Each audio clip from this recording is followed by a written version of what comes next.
Do other states monitor the price spikes like you displayed, or did they do a more serious monitoring of gas prices and the fluctuations? Texas, other states that are out there?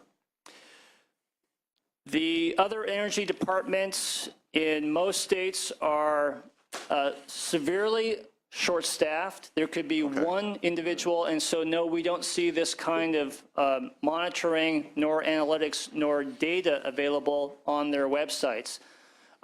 Maybe sometimes New York, Washington State, some of the larger states, you can see that. But the Federal Trade Commission will do periodic investigations of price spikes, and they will do an extremely in-depth, deep dive on the factors and examination, but it's after the fact. And then I noticed that, you know, studying the transportation sector, that gasoline taxes are being considered in legislatures throughout the country. I mean, including the Congress. How does that affect the supplier demand itself and by itself in terms of, you know, the supply and demand of gasoline?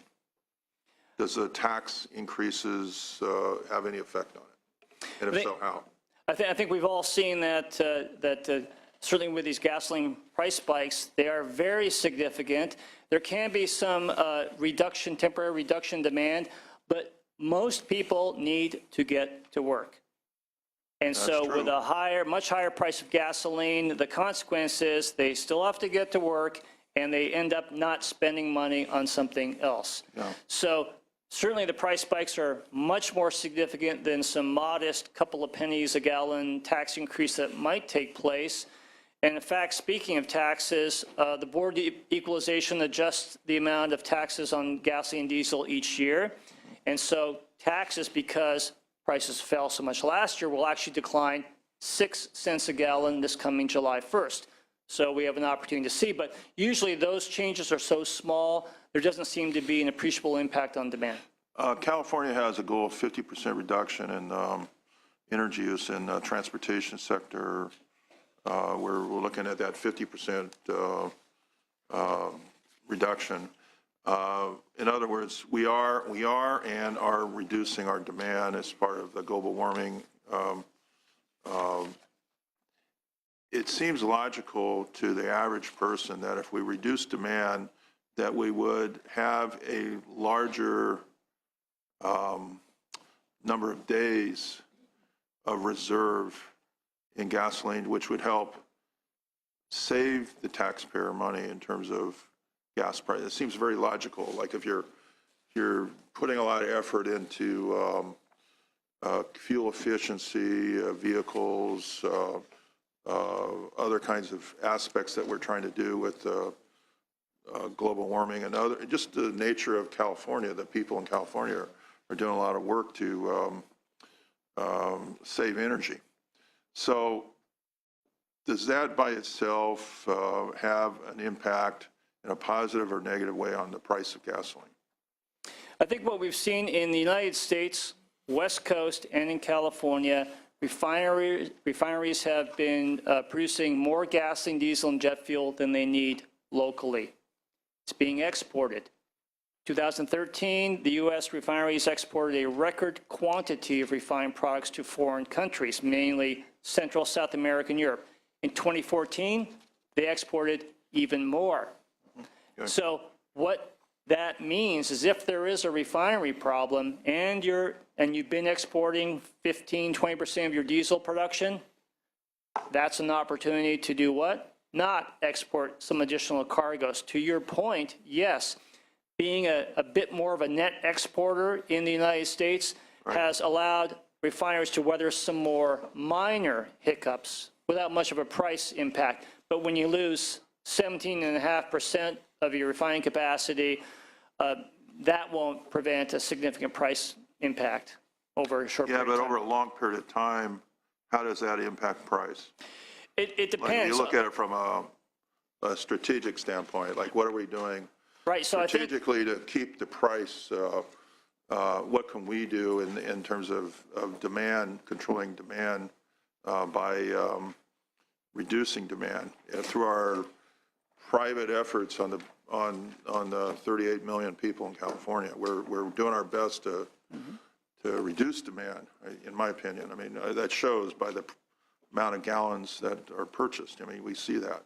So what over a long term does that do in terms of price? How does that, is that a good thing or a bad thing? I think with diversification of fuels, modes of transportation are two prime examples of giving a little bit more flexibility to the transportation arena and consumers to help when there's an incident like this.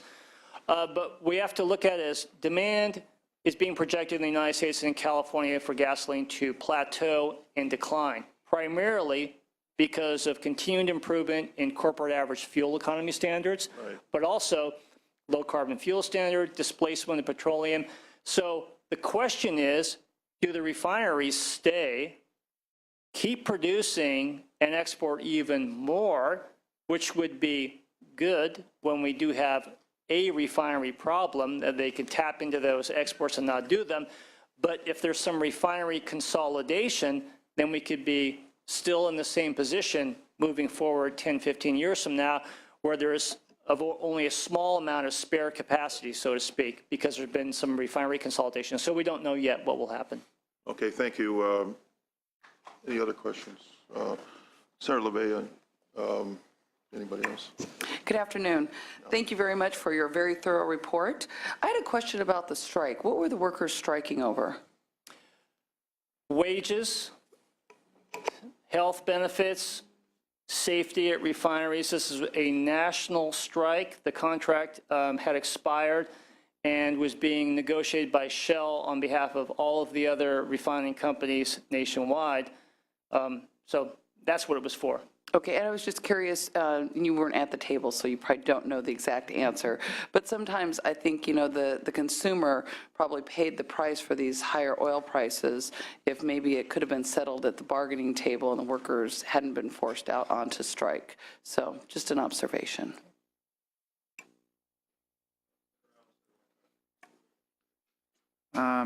Just a couple quick questions. The first thing, I might have missed this, but did you explain why we've got these price tag spikes even if we've got a relatively high reserve?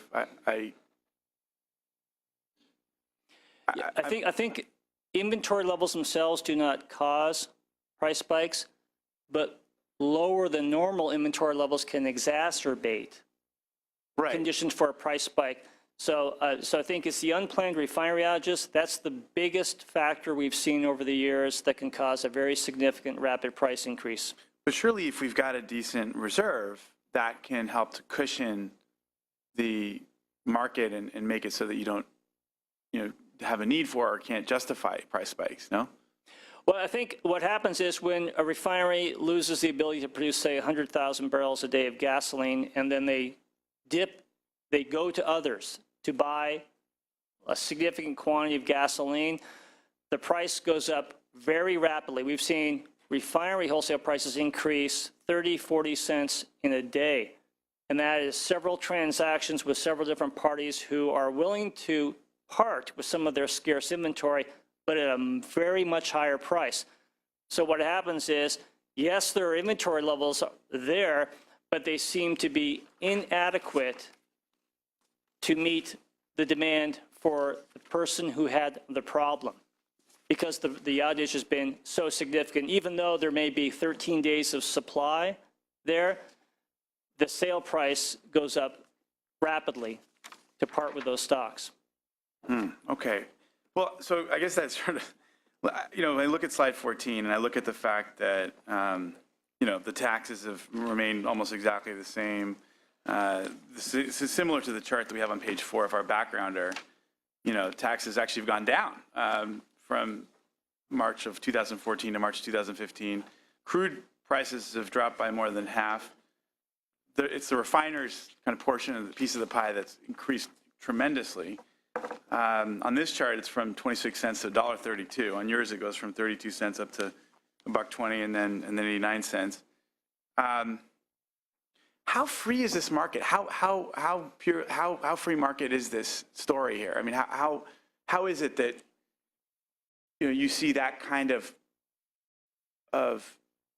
capture of the share of a gallon of oil at the pump in such a short period of time, when there doesn't seem to, when actually crude prices are dropping?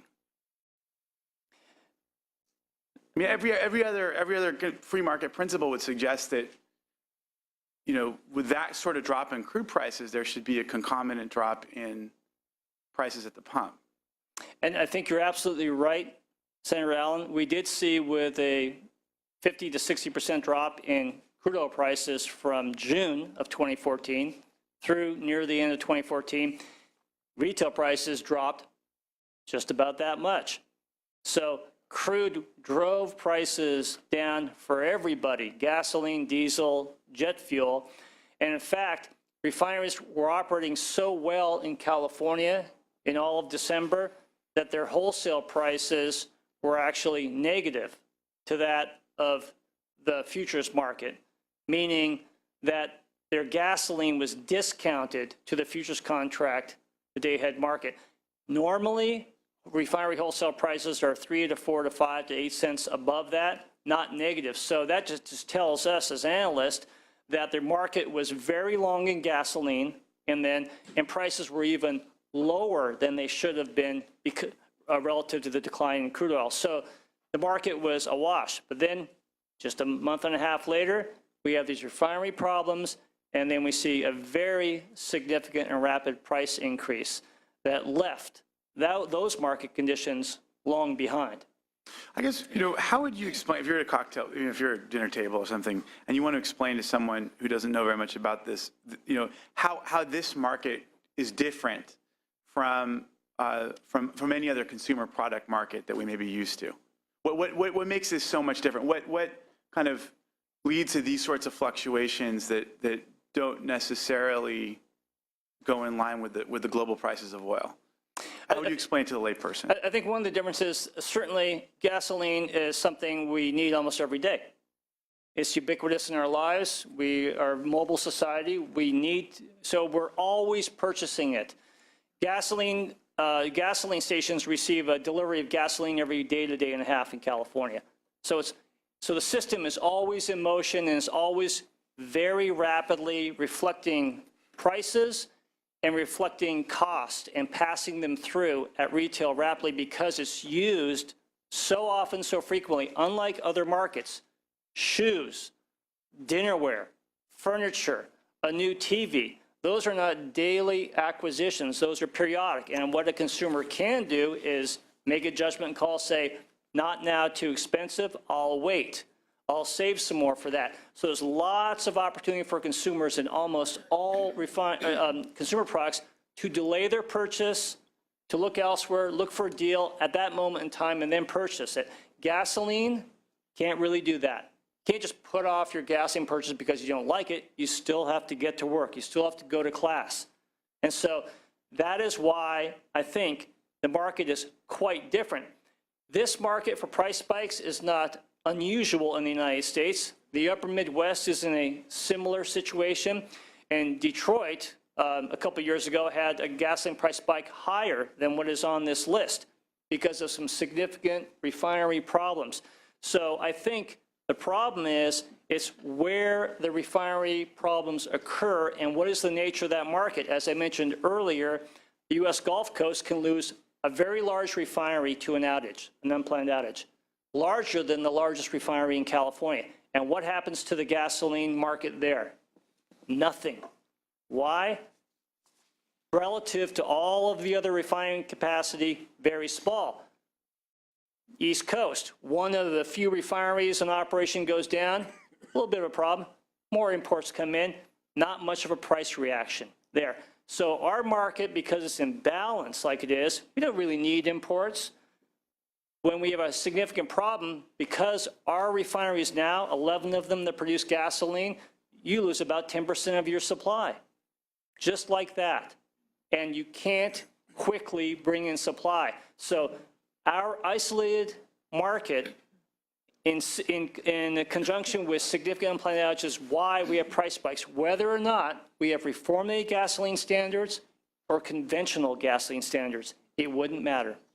So what's your, so from your perspective, what ought we to do with regards to planning to make sure there's better planning in place, either at the state level or the refinery level or the gas station level to deal with emergency shutdowns of refineries? And what do we need to know as policymakers to help create better planning so as to cushion so as to minimize the impact of these sorts of emergency shutdowns? I think one area is certainly that refineries from time to time, or refiners will pursue projects at their own facilities. They'll pursue projects within, say, their infrastructure. This goes on from time to time, and they may have challenges trying to get some projects pushed through. Some of these projects are for flexibility, some of them for improved logistics purposes. So I think that's certainly an area where if there could be some assistance with, I know streamlining is probably a poor word to use, but if there are some barriers there that can be attended to, that might be helpful to get companies to be in a better position to have improved logistics. That's one example. We've also looked in the past at strategic fuel inventory holdings, and that's in your white paper.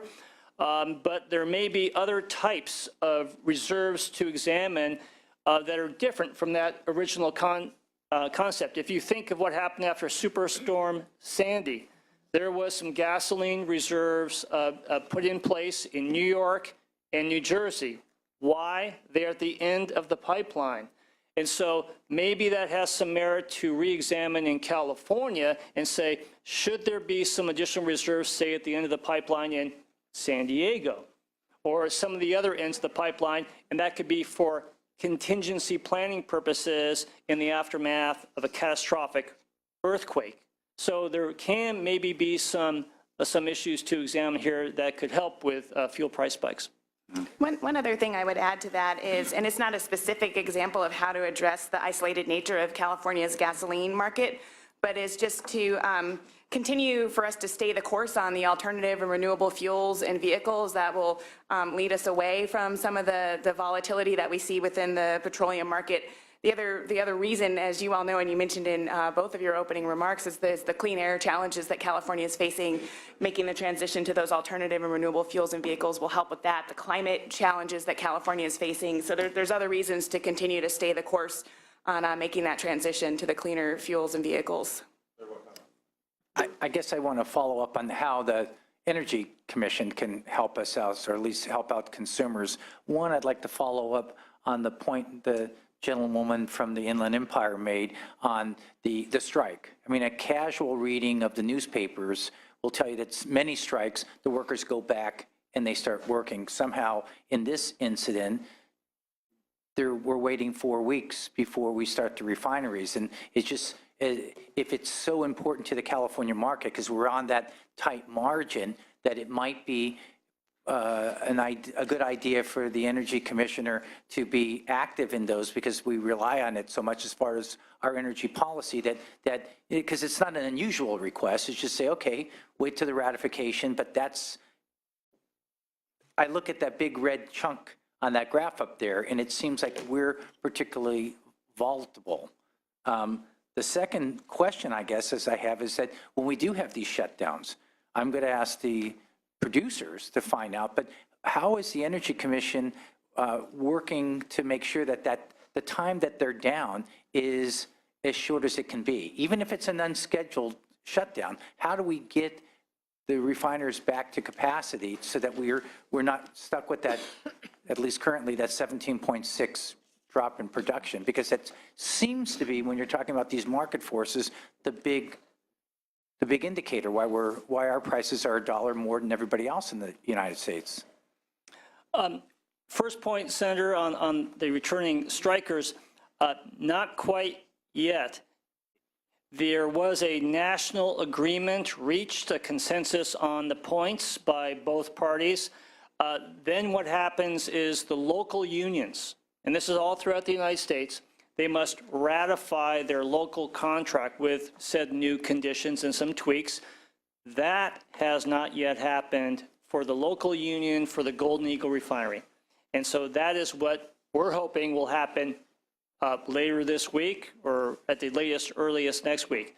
So you're exactly right. We would like to see those striking workers back, start the process of bringing the refinery back up, take about 7 days, and get more gasoline production into this state and lower prices. I'm sure the refiner would love to take advantage of the big red bar there that they're not, but they're paying. Your second point on getting refineries back sooner or as soon as possible after a significant incident.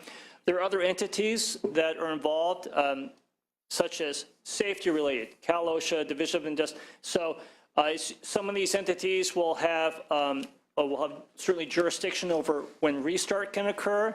There could be some air quality issues. This is likely the case with ExxonMobil's air pollution control device and the company's attempt to use up a backup system. So the Air District will have heavy involvement in that.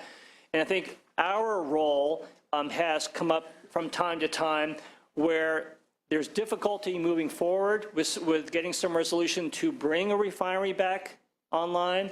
And a role we can play is to insert ourselves and explain how important it is for this supply to come in, or that marine dock to be able to be utilized, or that pipeline to begin operations. However, we don't ever push that issue with regard to trumping, say, safety. Okay, thank you. Senator Bates. Yes, I'm not sure if my question might be premature before the rest of the presentation, but my concern, and I was not able to be at the previous hearing on the alternative fuels, but if our focus is on the cost of gasoline right now, do we have any idea in futures what the alternatives will be costing us? Because the concern I have is refineries respond to the market we're creating here by reducing our fuel consumption. They're going to be exporting more, which will certainly keep them financially whole, but also could be a significant impact to the price of, fuel for the other 50% if we're not totally out of petroleum or gas in 2050. We're into alternative fuels. Are we even looking at what impacts cost-wise we're going to have on that alternative fuel market? And I don't know if you covered that previously, but the refineries aren't going out of business from the way I look at it. And if they can export more and keep their, bottom line very whole, it's going to be tweaking another market, our market, for going forward, because we'll still be needing petroleum. Senator Bates, I would be happy to provide you with additional details on the Alternative and Renewable Fuel and Vehicle Technology Program anytime. Just let me know. I think that, and that program is providing grants and incentives to help address the gap in the difference in prices, but we're also trying to figure out how do you continue to make these technologies cost competitive, how you make them scalable, how you make them commercial so that they are competitive, so that when you come in looking at like a total cost of ownership of a all battery electric bus on the roads in Stockton or someplace like that, it has the same, it's competitive with conventional fuels. And so we additionally try to target some of the grants towards things that solve that and kind of help push those markets so that they're closer together.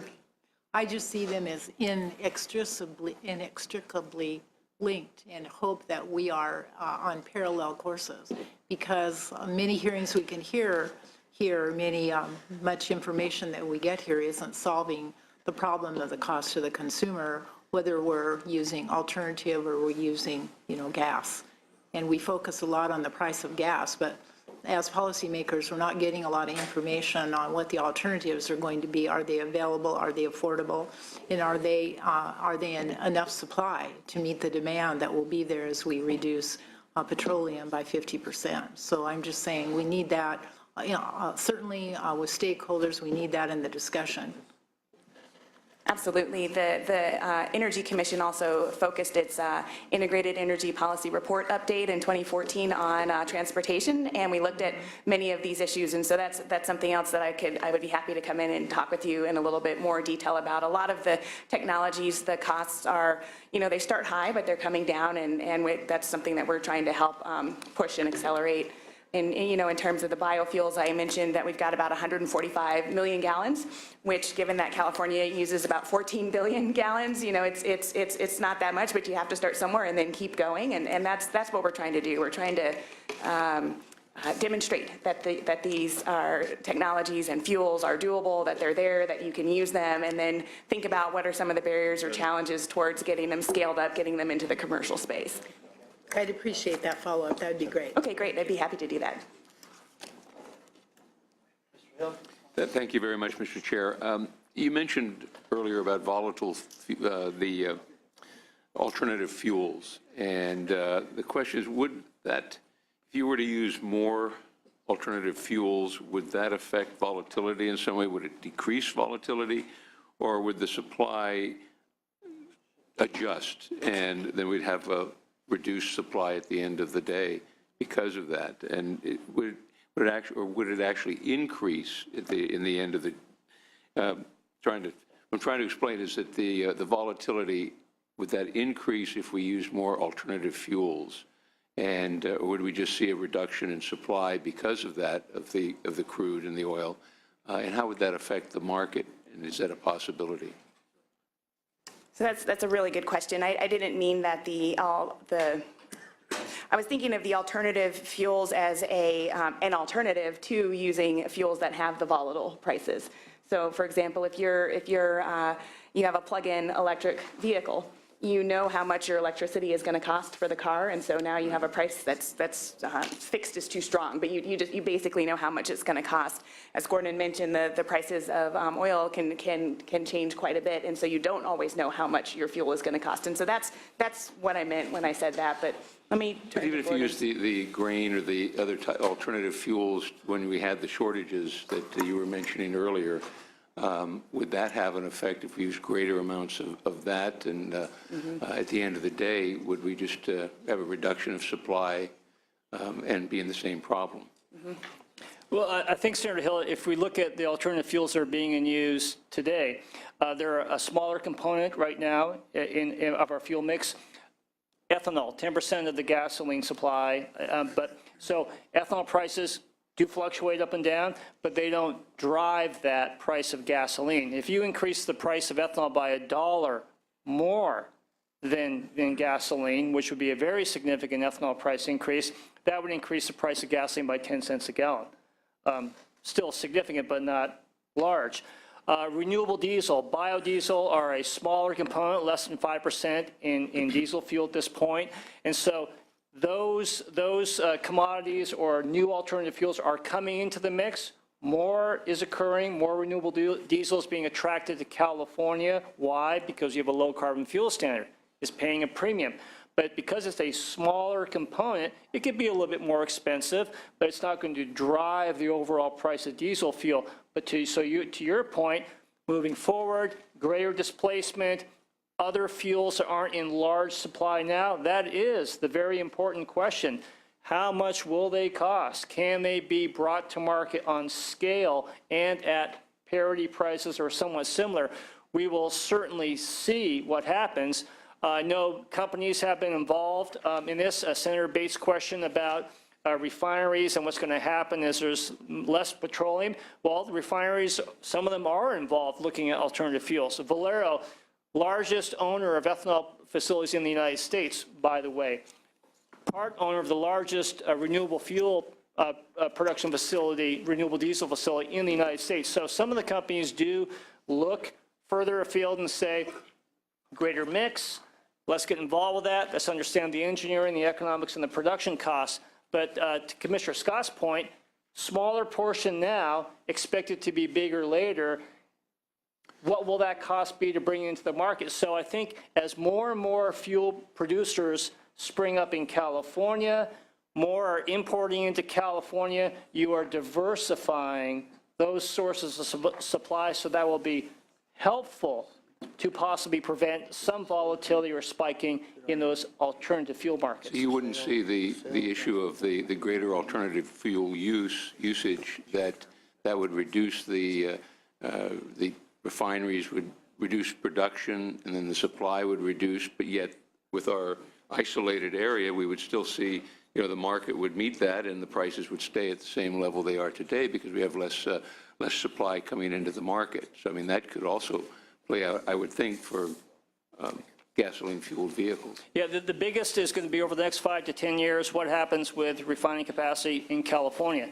Is there some consolidation because of a foreseeable decline in gasoline demand, which is a very important part of their overall production and economics? And if so, are we going to be in a similar situation where we're just sort of producing as much as we need, even though albeit at reduced levels? So time will certainly tell, economics will tell.